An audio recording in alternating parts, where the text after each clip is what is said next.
علیکم ورحمۃ اللہ وبرکاتہ۔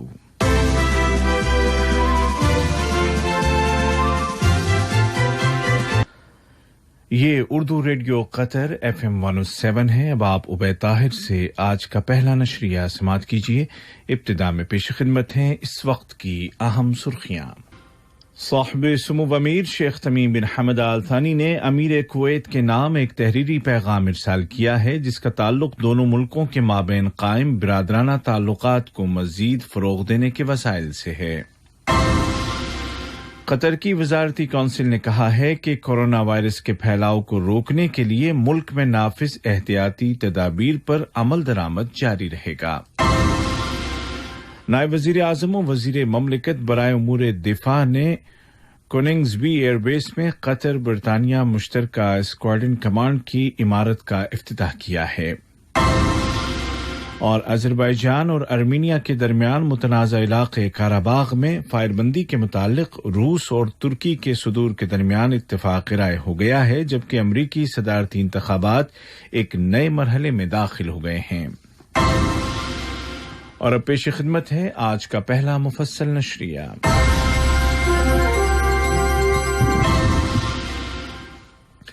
بسم اللہ الرحمن الرحیم۔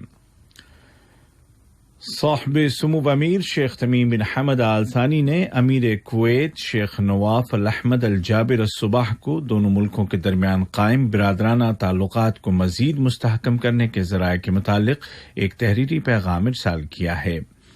نائب وزیر اعظم و وزیر خارجہ شیخ محمد بن عبد الرحمن آل ثانی نے ایک ملاقات کے دوران یہ خط ان کے حوالے کیا۔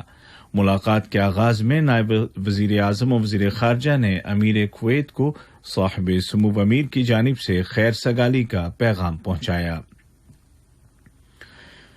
نائب وزیر اعظم و وزیر خارجہ نے کویت کے ولی عہد شیخ مشعل الاحمد الجابر الصباح کے ساتھ ملاقات کی اور دو طرفہ تعلقات کے علاوہ مشترکہ دلچسپی کے متعدد امور پر تبادلہ خیال کیا۔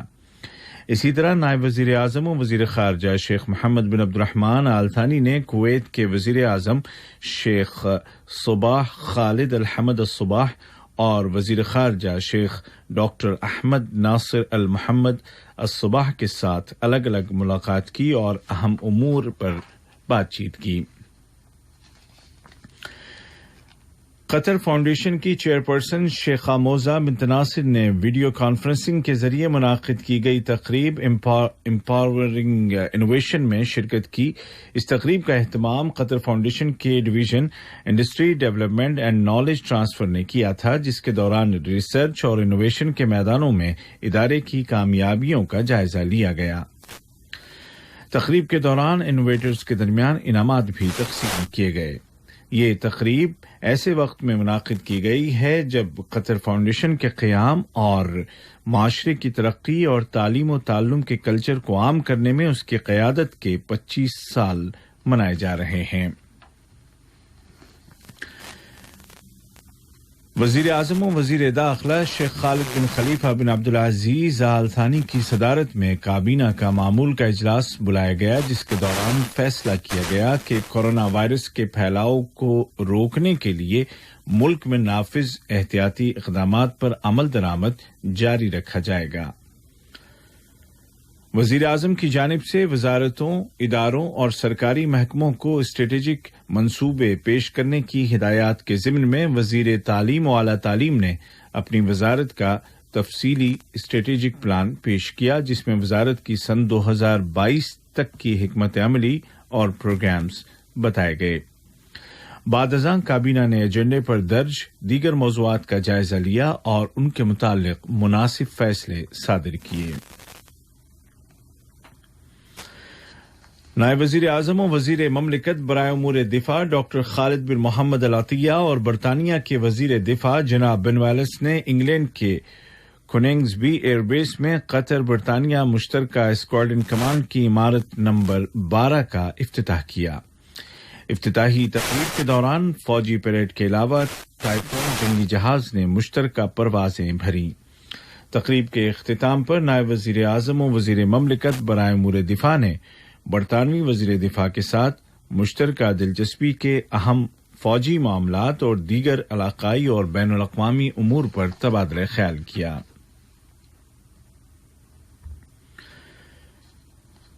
ترکی میں قطر کی مسلح افواج کے chief of staff major general pilot Ghanim bin Shaheen Al Ghanim نے ترک وزیر دفاع جناب خلوصی اکار اور ترک فوج کے chief of army staff major general Yasar Guler کے ساتھ الگ الگ ملاقات کی اور فوجی اور دفاعی شعبوں میں قائم دو طرفہ تعلقات اور ان کو مستحکم کرنے کے وسائل پر گفت و شنید کی۔ ریاست قطر نے ترقی پذیر ملکوں میں بچوں اور نوجوانوں کو تعلیم سے جوڑنے، بالخصوص غربت زدہ اور جنگوں سے پریشان لوگوں کے درمیان تعلیم کو عام کرنے کی اہمیت پر زور دیا تاکہ ان کو مختلف پروگراموں کے ذریعے منظم جرائم سے محفوظ رکھا جا سکے، اور ان پروگراموں میں ایجوکیشن ابو آل بھی شامل ہے۔ وزیر داخلہ کے مشیر اور عالمی پروگرام کے دوحہ اعلامیے کا فالو اپ کرنے والی کمیٹی کے سربراہ جنرل ڈاکٹر عبداللہ یوسف المال نے جرائم اور منشیات سے متعلق اقوام متحدہ کے دفتر کے زیر انتظام منعقدہ تقریب سے خطاب کرتے ہوئے ان خیالات کا اظہار کیا۔ یو این او کا یہ دفتر ویانا میں ہے۔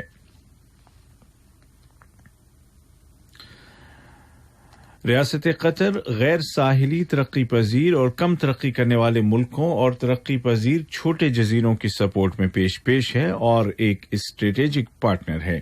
اس ضمن میں صاحب سمو امیر شیخ تمیم بن حمد آل ثانی کا وہ اعلان ہے جس میں ماحولیاتی تبدیلیوں سے نمٹنے کے لیے ان ملکوں کی مدد کے طور پر $100 ملین کے عطیے کا اعلان کیا گیا تھا۔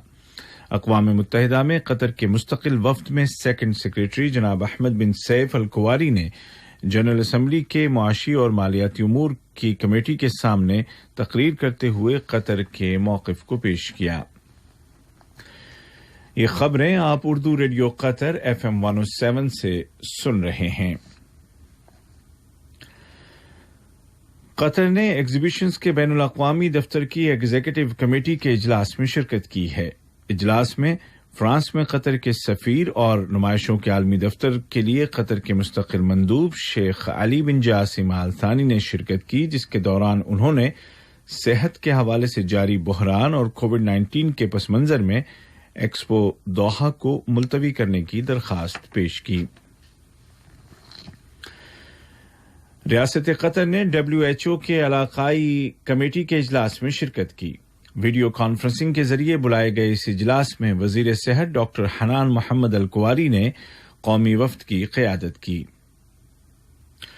ملک میں کووڈ-19 کے مریضوں کے تازہ ترین اعداد و شمار بتاتے ہوئے وزارت صحت نے اعلان کیا کہ کل 14 اکتوبر 2020 کو کورونا وائرس کے 198 نئے کیس رجسٹر کیے گئے تھے، جبکہ مزید 211 مریض ریکور ہو گئے، جس کے بعد اس بیماری سے شفا پانے والوں کی کل تعداد 1,25,584 ہو گئی ہے۔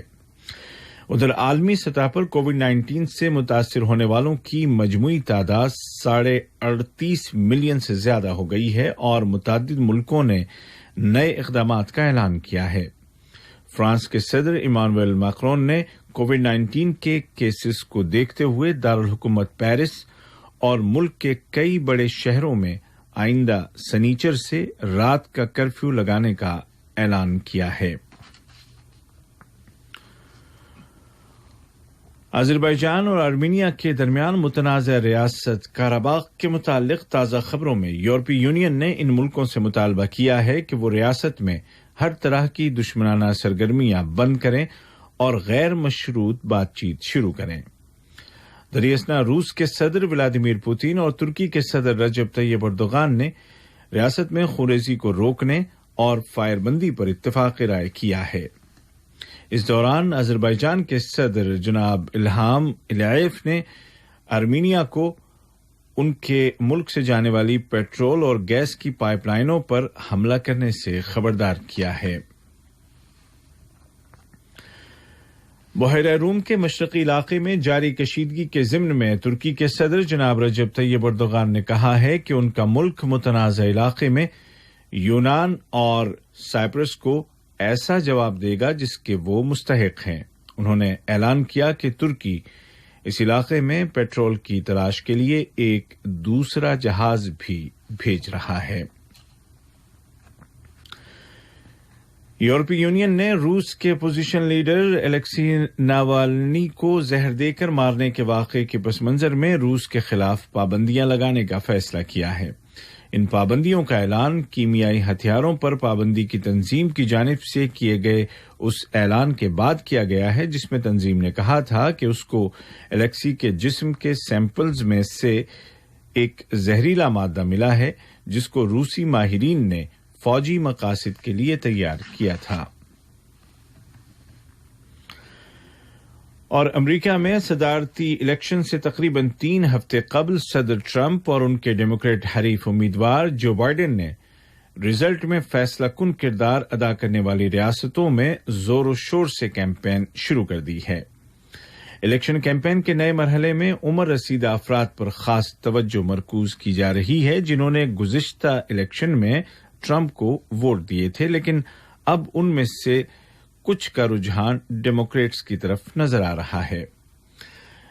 دریں اثنا یمن کے حوثی گروپ نے تقریباً 200 سے زیادہ قیدیوں کی رہائی کے بدلے ایک سودے کے تحت ان کے زیر حراست 2 امریکیوں کو رہا کر دیا ہے۔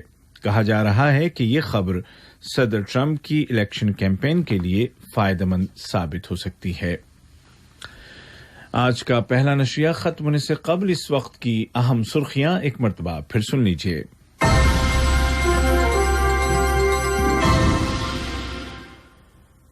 صاحب سمو امیر شیخ تمیم بن حمد آل ثانی نے امیر کویت کے نام ایک تحریری پیغام ارسال کیا ہے جس کا تعلق دونوں ملکوں کے مابین قائم برادرانہ تعلقات کو مزید فروغ دینے سے ہے۔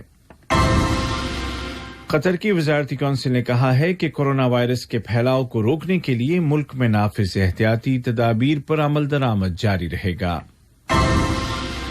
نائب وزیر اعظم و وزیر مملکت برائے امور دفاع نے کوننگزبی ایئر بیس میں قطر برطانیہ مشترکہ اسکواڈرن کمانڈ کی نئی عمارت کا افتتاح کیا ہے۔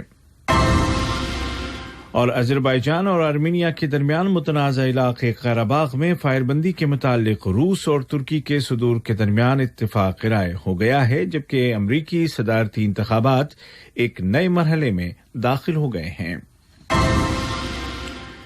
اردو ریڈیو قطر FM 107 سے آج کا پہلا نیوز بلیٹن اپنے اختتام کو پہنچا۔